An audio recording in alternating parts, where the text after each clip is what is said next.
the literary circles of my time, infested as they were with moralizing dullards and tea-sipping transcendentalists, a strange accusation pursued me.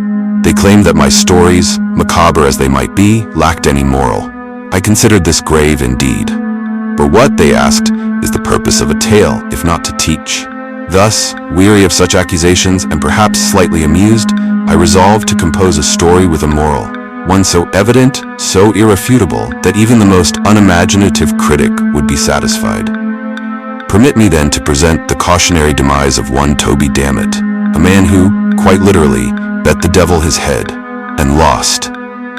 Toby was not born a bad man, but from the earliest days of his boyhood, he exhibited signs of an unchecked tongue and a violently whimsical mind. His expressions were vulgar, his habits revolting. He scoffed at education, sneered at virtue, and held metaphysics in particular contempt. But what most defined him, more than his disdain for decency or his appetite for rum, was a peculiar phrase he used constantly. In argument, in jest, in love or rage, he would exclaim, "I'll bet the devil my head." This phrase became his punctuation. He said it when asked the time, when denied a drink, even when he stubbed his toe. The devil, it seemed, had a standing wager with Toby every minute of the day. I warned him more than once. Words, I told him, are not mere breath. There are things that listen, things that wait. He laughed, of course. Always laughed. Now it is important to note that despite his tongue, society adored Toby. The young found him amusing. The old said he was simply modern. The transcendentalists praised his defiance of logic and called it insight. Publishers reprinted his drunken essays and called them visionary. In truth, Toby was bankrupt in morals and mind, but quite rich in admirers. On the day of his demise, we were walking through the countryside, on a long covered bridge. The boards creaked underfoot, and the afternoon light was casting golden webs through the slats.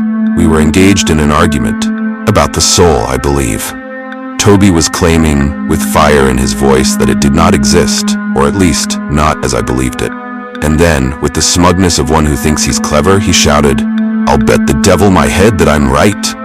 That very instant, a strange little man appeared at the far end of the bridge. He was pale, slight in build, with black gloves and a dark cloak that fluttered although there was no wind.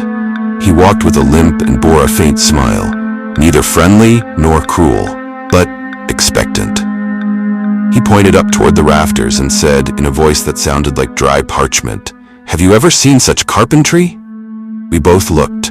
High above, among the beams, was a narrow turnstile, the sort once used to block carts or animals.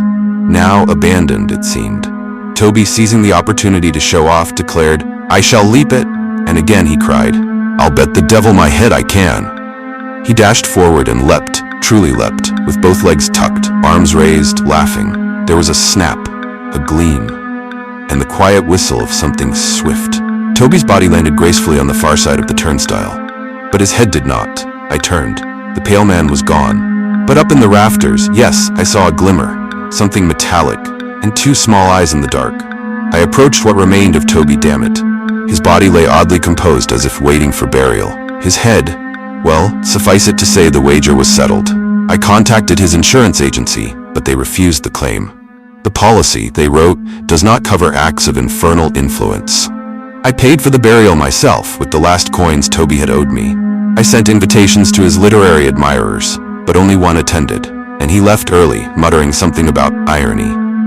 Now, let it be known, I do not mock the dead, nor do I take pleasure in such grotesque conclusions. But if ever there was a story with a moral, dear reader, this is it. Never bet the devil your head, for the devil is patient and precise and punctual, and when the wager is made, he will collect.